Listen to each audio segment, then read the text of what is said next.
Catégorie de matériaux en technologie.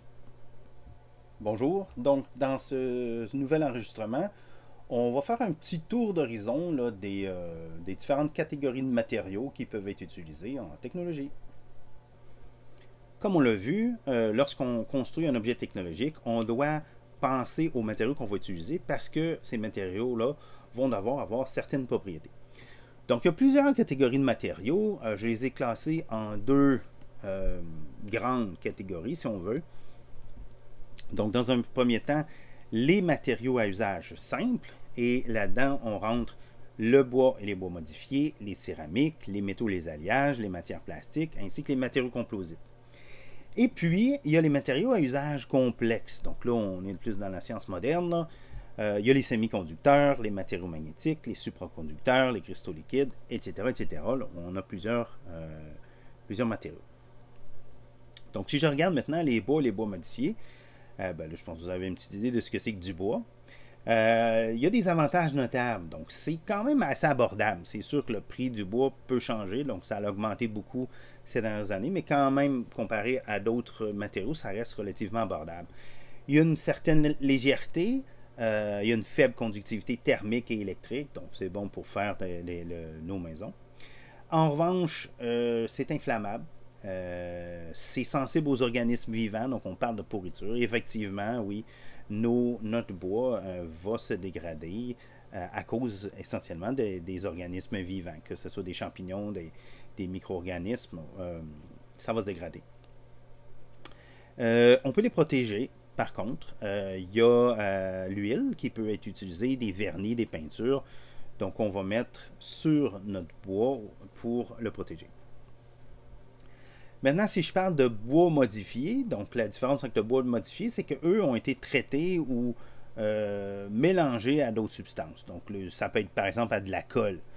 Donc, quand on parle de panneaux de particules ou de panneaux de fibres, donc en gros, c'est le même principe, hein, c'est qu'on a mélangé ça à de la colle, des petits morceaux de bois, mais là, dans le cas des particules, c'est des relativement plus grosses particules, morceaux. Tandis que notre panneau de fibre, c'est vraiment des petits morceaux qui sont qu'on a mélangé à de la colle. Et c'est deux types.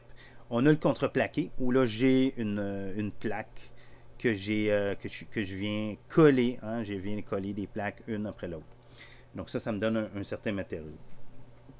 Donc les avantages de ces bois modifiés-là, c'est peut-être un petit peu moins là, romantique, mais il y a une certaine uniformité. Donc, d'un morceau à l'autre, là, je n'ai pas pris avec des problèmes. La taille aussi peut être plus grande. Donc, c'est plus facile d'avoir des grands morceaux parce que, à la limite, là, je peux faire mon panneau de fibre. Là, je peux le mettre la grosseur que je veux. J'ai juste à avoir la machine pour le produire. Ensuite, on regarde les céramiques. Donc, les céramiques, c'est un matériau solide qui est obtenu par le chauffage de matières organiques. Donc, on parle de poterie, de briques de construction, du verre, des tuiles.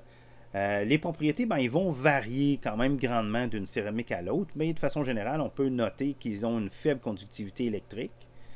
Ils sont résistants à la corrosion, ce qui est très, très utile. Dans certains cas, il y a même de la transparence, donc le verre est transparent, donc ça, c'est pas une propriété négligeable. Il y a une très longue durée de vie. En fait, c'est tellement long que si vous faites de l'archéologie, ce que vous risquez de trouver, c'est surtout justement des briques, des poteries. Hein, et donc, c'est ça avec ça que les civilisations laissent leurs traces. Les désavantages notables, ça peut être quand même assez fragile. Hein. Plusieurs céramiques sont assez fragiles, donc ça prend des grosses épaisseurs. Comment on protège? Là, ça dépend. Il y a notamment, on va faire attention aux chocs thermiques, donc parce qu'ils vont être particulièrement sensibles aux chocs thermiques. On a ensuite les métaux et les alliages. Donc, un métal, c'est un matériau qui conduit bien l'électricité. On en a déjà parlé souvent. L'alliage, c'est simplement un mélange homogène là, de métaux ou d'un métal et de d'autres substances, mais tout en conservant les propriétés métalliques.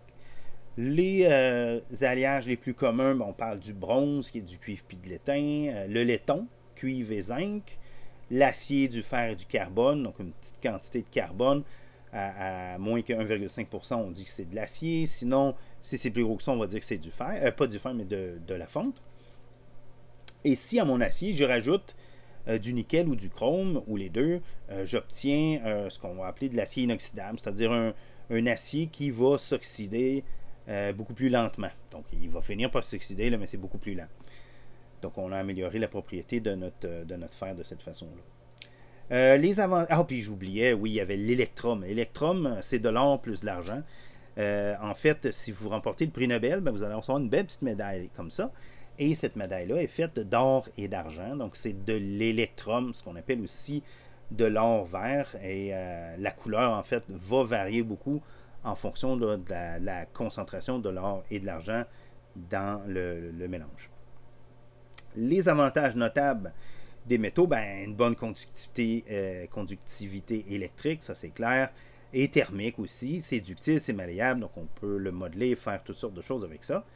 Des désavantages, ben, la plupart sont très sensibles à la corrosion, ça résiste pas aux acides, donc ça, faut faire attention avec ça. On peut les traiter, donc les protections, ben oui, il y a des recouvrements comme de la peinture, de la graisse, mais il y a du plaquage, c'est-à-dire on va mettre une mince couche d'un autre métal sur le dessus, et notamment lorsque c'est du zinc, on appelle ça de la galvanisation.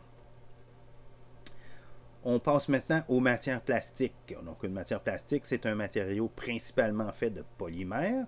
Ce sont c'est-à-dire des grandes molécules, des macromolécules, qui contiennent surtout du carbone et de l'hydrogène. Donc, il y a une espèce de schéma là, qui se répète et ça nous fait des grandes chaînes. Ces grandes chaînes se mélangent entre elles, donc ça fait notre plastique.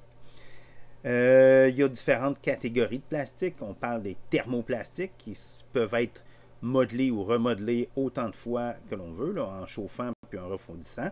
Donc, on parle de matériaux qui sont recyclables. Donc, les thermoplastiques sont recyclables.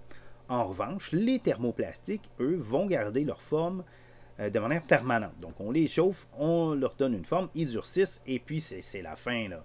Le matériau doit être utilisé comme ça. Donc, il n'y a pas plusieurs utilisations possibles. Donc, c'est non recyclable. Donc, c'est pas l'idéal à long terme, mais quoi, ça peut dépendre des utilisations qu'on a à faire. Et il y a les élastomères. Ben là, finalement, c'est des plastiques qui sont très élastiques, comme le caoutchouc essentiellement. Donc, ça aussi, c'est relativement difficile à recycler. Les avantages de nos plastiques, ben, c'est ductile, malléable, hein? C'est des propriétés ajustables. On peut faire toutes choses avec ça. Ça résiste à la corrosion. C'est vraiment un matériau formidable. L'envers du décor, c'est que c'est très polluant parce que justement, ça ne se dégrade pas rapidement dans l'environnement. Donc, les déchets de plastique, on en retrouve dans nos forêts, dans les océans. C'est un grave problème à l'heure actuelle et il faut vraiment penser ou repenser l'usage qu'on fait des plastiques. Les protections qu'on peut faire de notre plastique, ben, il y a des peintures, le noir de carbone qui va être un antioxydant là, qui va protéger. Il y a certains pigments qui vont absorber les rayons UV. Donc oui, les plastiques se dégradent assez facilement au soleil. Donc ça, c'est un désavantage. Mais il y a des pigments là, qui permettent de ralentir ça. Et finalement, on parle des matériaux composites. Donc un matériau composite, essentiellement, ben, c'est un matériau qui est fait de différentes catégories de matériaux. Donc, essentiellement, qu'est-ce qu'on fait? C'est qu'on a une matrice. Donc, on prend un matériau qui va être comme le squelette, si on veut, de notre produit. Et on va venir mettre une substance de remplissage. Donc, ça, c'est la façon typique là, de faire des matériaux composites. Là, ici, on voit un exemple où j'ai des tiges de fer et puis là, on va aller couler du béton et ça va nous donner du béton armé. Donc, un des exemples, le béton armé, on sait qu'on a des ailes d'avion qui sont faites en matériaux composites, nos raquettes, les fenêtres d'automobile, hein, c'est pas des fenêtres ordinaires, ils éclatent pas hein, lorsqu'ils reçoivent un choc, donc c'est parce que c'est des matériaux composites. Donc, les avantages et les désavantages, là, ça dépend vraiment de la conception du matériau.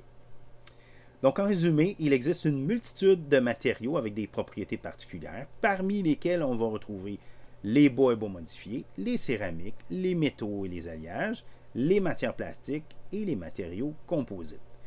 Les matériaux, ben, ils peuvent se dégrader, mais il y a aussi certaines façons de les protéger ou de ralentir leur dégradation.